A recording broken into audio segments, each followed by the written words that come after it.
अच्छा, आज मेरे लिए बड़ी खुशी का दिन है क्योंकि सूबेदार यतेंद्र पवार जी जो मेरे परम मित्र हैं और उनके साथ में कैप्टन धनपाल जी भी मेरे पास आए हुए हैं क्योंकि आज तिरंगा यात्रा है। और तो मैं अभी इन दोनों का यहाँ पर स्वागत कर रहा हूँ और इसके साथ ही अभी हम एक साथ जाएंगे तिरंगा यात्रा में, लेकिन अभी वक्त है तिरंगा यात्रा में।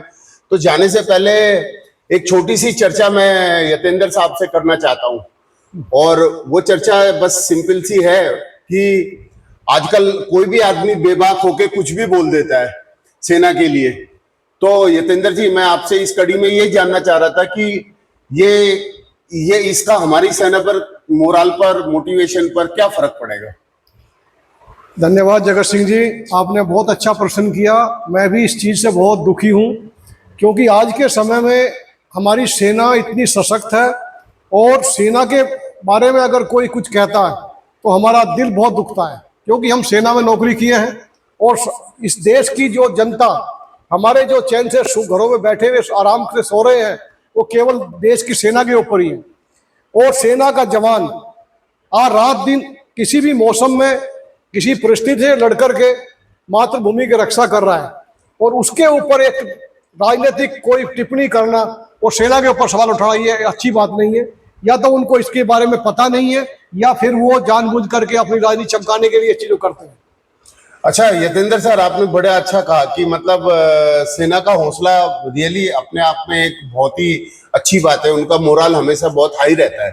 तो इस कड़ी में कभी कोई आप ऐसा अनुभव हो कि मतलब कब कब हमारे सैनिकों को सम्मान चाहिए सो दैट कि उनका एक हौसला बढ़े? देखिए जगत सिंह जी, आपने बहुत अच्छा प्रश्न किया।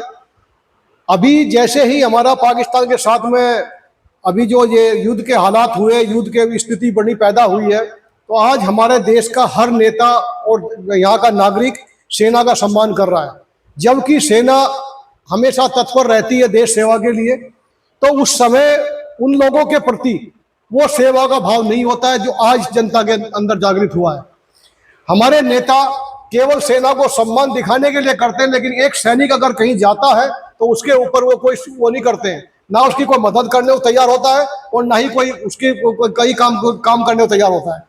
मैं आपको बता दूं, आप एक नेता के पास जाएं और नेता को जाकर के आप ये बोले मैं एक पूर्व सैनिक हूं, मुझे मेरी विधवा पेंशन या आप किसी काम के लिए जाएं, तो वहां जाकर के वो 100 बातें बनाते हैं कि आप सोल्जर बोर्ड चले जाओ, यहाँ चले जाओ, वहां चले जाओ। वो एक चिट्ठी लिखने को तैयार नहीं होते।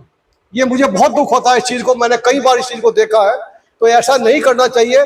आज हमारे सेना के जवान जब ट्रेन में सफर करते हैं, उनको रिजर्वेशन नहीं मिलता है और वो बाथरूम के पास बैठ करके सफर करते हैं। इतना लंबा सफर यहाँ से दिल्ली से लेकर के गुवाहाटी या और अरुणाचल जाते हैं, कितना लंबा सफर है। जबकि जो रिजर्वेशन की सीट पर बैठा हुआ है, उनको देश सेवा का भाव तो है, झंडे तो लेकर बैठे हुए हैं, लेकिन एक सैनिक के प्रति उनका क्या कर्तव्य है, उनको जगह दे, उनको बैठने की उनको वो सत्कार दे, वो नहीं है अभी भी। बहुत अच्छा सा यतेंद्र जी।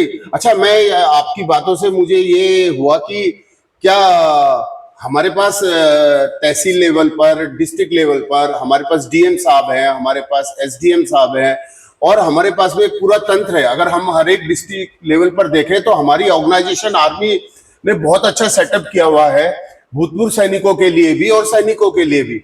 और पीरियड पर उनकी प्रॉब्लम सॉल्व होनी चाहिए। और जहां तक मैं बात करता हूँ यूपी की, तो एक लैंडलाइन नंबर भी दिया हुआ है और जिया हम उसे अपने इससे मोबाइल से भी कॉल करते हैं तो भी हमारी भूतपूर्व सैनिकों की शिकायत का उसी समय सुनी जाती है और उसके फिर निस्तारण के लिए भी आदेश दिए जाते हैं। क्या आपके संज्ञान में भी है ये बात? बिल्कुल, आपकी बात सही है। आप मेरे साथ एक बार गए भी होंगे, आपको याद होगा। हम एक बार जिला सैनिक कल्याण अधिकारी के पास गए थे, कैप्टन राकेश जी के पास में। तो उन्होंने बोला था कि मैं सैनिकों की समस्या सोल्व करता हूं और उन्होंने हमें उदाहरण भी दिखाए थे। तो ऐसा नहीं है, कुछ अधिकारी इस टाइप के भी हैं जो समस्या को अपने इनिशिएट लेकर के सोल्व करते हैं। मैं आपको बता दूं जगत सिंह जी, जब हमारे देश पर कोई विपत्ति आती है तो हम सोल्जर को याद करते हैं, बाकी पैरामिलिट्री फोर्सेज कोई नहीं है। केवल सोल्जर के नाम पे ही हमारे अधिकारी जितने भी है सब सिपाही के नाम पर वो लेते हैं।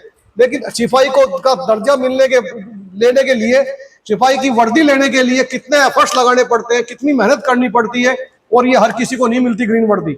मैं आपको ये बता दूं, आज देश की स्थिति इतनी मजबूत है कि आज भारत का जन जन भारतीय सेना के ऊपर गर्व कर रहा है।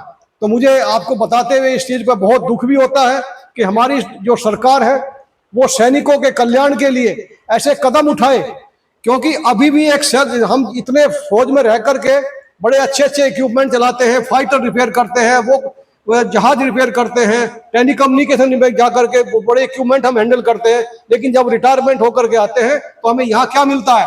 एक गार्ड की नौकरी मिलती है सिपाही को या एक जेसीओ को, ऑफिसर को। ऑफिसर तो नौकरी करता भी नहीं है, और करता तो बड़ी अच्छी हाई फाई नौकरी कर लेता है। लेकिन अगर एक सिपाही अच्छे पोस्ट पर रह करके आया है, अच्छी टेक्नोलॉजी अच्छी नॉलेज उसके पास में है, लेकिन उसको एक अच्छी नौकरी गवर्नमेंट को देनी चाहिए उसकी केयर के उसके लिए। तो मैं आपको यही कहना चाहता हूँ आपके माध्यम से, चैनल के माध्यम से, कि सरकार को इस पर बहुत ध्यान देना चाहिए। नहीं, आपकी बात बिल्कुल सही। तो मैं एक और छोटी सी चीज आपसे जानना चाह रहा था सर। तो वो छोटी सी चीज मैं ये जानना चाह रहा था कि अभी जैसे बहुत सारा हो हल्ला हो रहा था हमारे देश में अग्निवीर रिक्रूटमेंट को लेकर के, लेकिन जब ऑपरेशन सिंदूर हुआ तो इसमें भी हमारे अग्निवीर ने पार्टिसिपेट किया and they really did the fantastic job. तो उन्होंने बहुत अच्छा प्रदर्शन किया। तो इसे तो मैं एक सफलता के रूप में देख रहा हूं कि जो पहले लोग बेबाक कुछ भी उठ करके अग्निवीर के बारे में बोल रहे थे, तो एक तरीके से उनके मुंह पर अभी टेप लग गई। तो अग्निवीर को आप कैसे देखते हैं? देखिए जगत सिंह जी, अग्निवीर स्कीम ये कोई नई स्कीम नहीं है। 1970 में कांग्रेस ने एक स्कीम लाई थी और उसको इन्हों दबा दिया गया था। उसके बाद में जो जितने भी आज ये नए रूलिंग निकाल रहे हैं, सब पुरानी सरकारों के लिए हुए काम को गवर्नमेंट आगे निकाल करके इम्प्लीमेंट कर रही है। देखिए जब ये डोकलाम, हमारा जो डोकलाम का वो हुआ था चाइना के साथ में, वहां से हमें सीख मिली है। और जनरल हमारे जो सीडीएस विपिन रावत जी थे, विपिन रावत जी ने ये गवर्नमेंट को अप्रूव किया था। गवर्नमेंट से मांग की थी कि हमारे सैनिक जो ऐसी जगह पर रहते हैं जहां पे हम लड़ाई में सक्षम नहीं है, हमारे शारीरिक क्षमता कम हो जाती है, तो हमारी सेना का मोरल डाउन हो जाता है। उस टाइम पर जो है हमारी सेना, अभी आज मैं बताऊं आपको 50% सेना हमारी अबाउ 50 या 40 ईयर्स के अबाउ है। तो हमारी सेना अगर ज्यादा एज की होगी तो उसमें हमारी सेना का मोरल डाउन होगा, क्योंकि हम इतने सक्षम नहीं होंगे पहाड़ी पर चढ़ने के लिए, या जहां हम गुत्था लड़ाई के लिए काबिल होने चाहिए वहां पर हम नहीं पहुंच पाते हैं। तो उसके लिए अग्निवीर योजना लाई है, बहुत अच्छी स्कीम है। ऐसा है ये विपक्षियों ने एक बहुत बड़ा भ्रम फैलाया कि अग्निवीर स्कीम बेकार है। अग्निवीर स्कीम बेकार नहीं है। अग्निवीर जो सोच समझ करके लाई बहुत अच्छी स्कीम है। इसमें 4 साल तक अगर एक सिविलियन बच्चे को अगर आपको फौज की नौकरी के बारे में या फौज के हथियार के बारे में ट्रेनिंग मिलती है तो ये देश सेवा का बहुत बड़ा मौका है। अभी आपने देखा होगा यूक्रेन और रूस का देखा होगा, जहां पर जिसकी फौज कम पड़ जाती है वो सिविलियन को भर्ती करके उनको ट्रेनिंग दे करके वो करते हैं। अगर हमारे देश में इतने युवा हैं, हमारे युवाओं की संख्या अधिक होने की वजह से हमारे जो युवा अगर वो सक्षम होंगे हथियार चलाने के लिए, तो हमें ऐसी नौबत नहीं आएगी कि हम दोबारा सिविलियन को भर्ती करें, ट्रेनिंग दे करके लड़ाई के लिए तैयार करें। तो इससे बहुत बड़ा बेनिफिट है। अच्छा sir, thank you very much. और इसी कड़ी में मैं फिर इनको धनपाल साहब से भी, ऑर्डिनरी कैप्टन है, इनसे भी कुछ जानना चाहता हूं। तो धनपाल साहब आप जी नमस्कार। तो आज ये हमारे साथ में हमारे प्रिय मित्र हैं ऑर्डिनरी कैप्टन धनपाल, जो कि ग्रेनेडियर में इन्होंने अपनी 32 साल की सर्विस दी और बहुत ही फिजिकली मेंटली बहुत ही फिट व्यक्ति हैं। तो मैं धनपाल साहब से बस एक चीज जानना चाहता हूं, क्योंकि ये भूतपूर्व सैनिकों का कोई भी हो कार्य तो ये इसमें बहुत बढ़ चढ़ के हिस्सा लेते हैं। तो साहब, भूतपूर्व सैनिकों को आने वाली जो समस्याएं हैं तो उन्हें आप किस तरीके से देखते हो? मैं यही कहना चाहूंगा आपके माध्यम से कि जो हमारे सैनिक, जैसे कि मेरे से पहले भी यतेंद्र पवार जी ने जिक्र किया, जहां हम जाते हैं वहां हमारी सही से सुनवाई नहीं हो पाती, जबकि गवर्नमेंट के आदेश हैं जैसे कि हम डीएम के पास जाएं या एसडीएम के पास जाएं, लेकिन सारे काम हाई लेवल से नहीं हो सकते। जो काम हमारा एक पुलिस चौकी से हो सकता है तो वो डीएम के पास जाने से होता है। तो मैं यही कहना चाहूंगा कि जहां भी सैनिक को सम्मान मिले, सैनिक को, जैसे मेरे से पहले हमारे यतेंद्र पवार जी ने बताया, जब हमारी जरूरत होती है देश को, जब हमें सम्मान मिलता है, वरना ऐसे ही घूमते रहते हैं कोई नहीं। तो इस तरह से मैं यही रिक्वेस्ट करूंगा कि जो आने वाले समय में हमारे को सही सम्मान मिले, सही हमारी देखभाल हो, ताकि हम देश के उज्जवल भविष्य में अपना सहयोग कर सकें और हमारी आने वाली पीढ़ी हमें याद रखे कि हमारे पूर्वज जैसे थे। जो भी अब जैसा देश के हालात थे और हमारी सेना ने जो जवाब दिया, वो वर्ल्ड में, पूरे वर्ल्ड में ये हो गया कि इंडिया सेना, जैसे हम पहले बोलते थे कि हम नंबर 1 हैं, और आज भी हमारी सेना ने ये दिखा दिया कि हम नंबर 1 है। तो मैं यही रिक्वेस्ट करूंगा अपने राजनीतिक दलों से, अपने जो हमारे अधिकारी हैं जैसे डीएम, एसडीएम या कोई भी एनी हाउ महकमा, के हमारा कोई भी काम होता है उसकी सुनवाई करें और हमारे साथ अच्छा व्यवहार करें, ताकि हम आपको व देश को पूरा सहयोग कर सकें। नमस्कार। थैंक यू वेरी मच साहब। अच्छा, एक और चीज आपसे मैं जानना चाह रहा था कि हमारे जो भूतपूर्व सैनिक हैं, अभी एक रिसेंट में यहाँ पर मैं गया था मेरठ मेडिकल कॉलेज में, तो वहां पर मैंने देखा कि भूतपूर्व सैनिकों को काफी एम्प्लॉयमेंट मिला है, तो ये एक बड़ी खुशी की बात है। तो इस तरीके से वॉलंटियर होकर के हमारे भूतपूर्व सैनिक को और कहाँ सिविल एडमिनिस्ट्रेशन में यूज किया जा सकता है साहब? ये आपने बहुत सुंदर प्रश्न किया, और मैं इसके बारे में हमेशा सोचता था कि जैसे अपने डीएम, एसडीएम या मतलब मुख्यमंत्री जी तक भी ये पूछा है, क्योंकि सिक्योरिटी और सुरक्षा के बारे में हमसे बेहतर कोई नहीं जानता, क्योंकि हमने अपने बॉर्डर पे अच्छी सुरक्षा दी है और देखी है।